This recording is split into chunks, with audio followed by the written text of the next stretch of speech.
Obviously, you cannot talk about the Timberwolves without talking about Jimmy Butler and all the drama that surrounds him. One of the reasons Derrick Rose was able to score 50 points was because Jimmy Butler was not on the floor.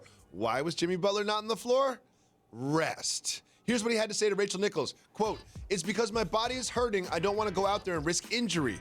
What are they going to say when I show up on Friday and hoop? It will all go back to normal until they see me arguing with my dog, and then people will say I named my dog Cat so I can yell at him." There's a lot to talk about there, but first, Jalen Rose, what do you think about Jimmy Butler amidst all this resting because he doesn't want to risk injury?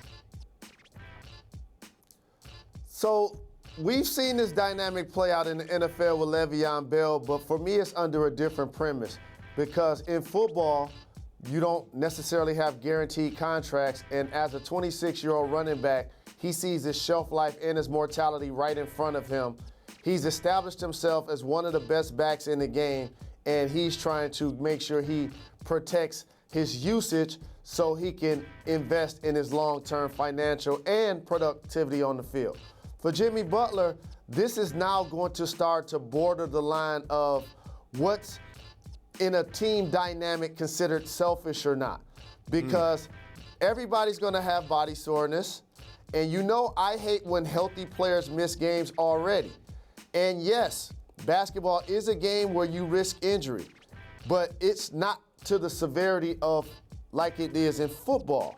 And so for a guy who people like myself made sure we went on wax and said, we know that he's not gonna dog it. He's gonna show up and play hard regardless of his contractual situation and be a professional until they trade him. I hope that narrative does not change with him missing games due to rest if and when he's not traded in the near future. Jalen Rose, the game on Friday is against the Warriors, one of the most popular teams on the planet, the best team on the planet, and it's also on ESPN, a national network. Do you think Jimmy Butler takes this into consideration when he picks and chooses what game he plays? Well, you just answered your own question. When you're picking and choosing, you're going to select the options that maximize your visibility, and also that's going to make your points, rebounds, assists, blocks, and steals loud because you're playing against the best team in basketball versus a team on a Wednesday night against Utah that doesn't have the same level of visibility until Derrick Rose erupts for 50 points. Well, Jalen, I remember last week we had Woj walking around the Seaport office talking about how the Rockets had offered 4 first-round picks for Jimmy Butler. If you look at the Rockets' record, they're terrible. They need a change.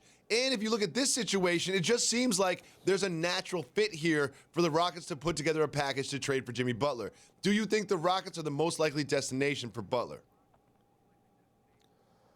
I like Miami and/or I like the Rockets for different reasons.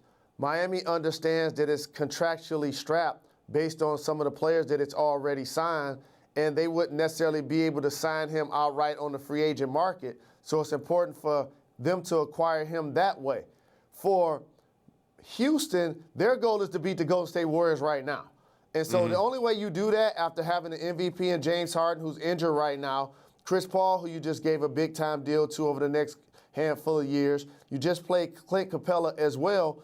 In order for you to go for it, you need another guy. And Jimmy Butler is a player that fits that bill. Now, when you look at the first-round picks, if you're Houston and you have all of those guys in uniform, you figure that those picks are going to be between 25 and 30, late first-round picks.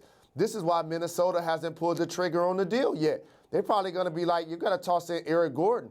You got to sweeten the pot a little bit because I can't necessarily change my franchise betting on picks from 25 to 30. This isn't like the Boston Celtics and the Nets where they were trading agent Paul Pierce and Kevin Garnett and then turning those picks into lottery picks because the Nets have been bad for so many years. The Houston Rockets won't be bad, so this is why there's been a stalemate between those two teams so far.